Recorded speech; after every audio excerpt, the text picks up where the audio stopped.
once you've completed smoking the cigar and filling out your evaluation form, the last thing that you have to do is come up with a rating for it. Now, you may choose not to do this, but if you do, I've developed a method for doing this which will hopefully create a spectrum of cigars that you've smoked so that you'll be able to choose which ones you actually preferred more than others.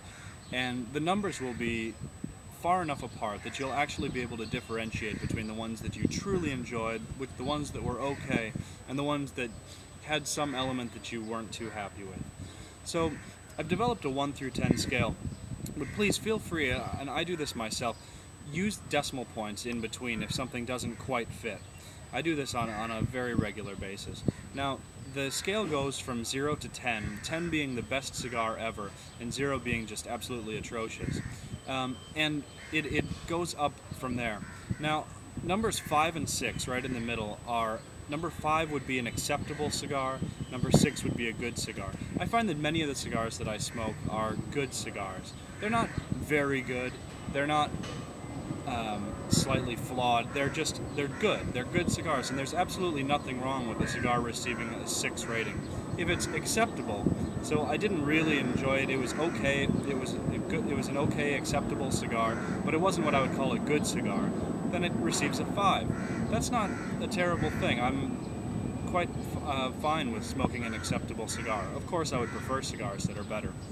Now, the reason that I've created the distribution this way is so that the cigars that we smoke, which tend to be at least acceptable cigars, fall within a range that's measurable, a range that's differentiatable, so that one can tell the difference between a cigar that was acceptable and one that was good, very good, excellent, nearly perfect, or the best cigar ever. Now, the best cigar ever should be one cigar, or should be very rarely achieved. Of course, that's a 10.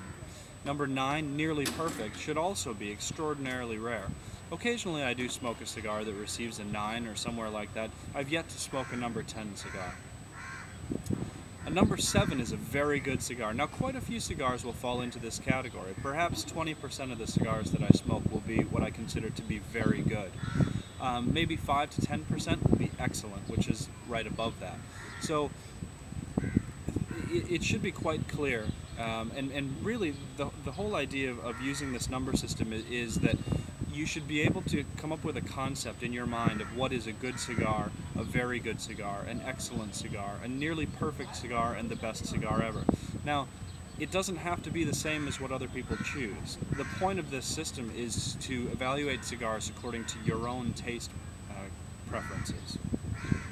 On the lower end of the spectrum, if a cigar has a slight flaw, if you taste something that you don't quite like, but generally it's an alright cigar, I would call that a slightly flawed cigar. That's what I call a number 4.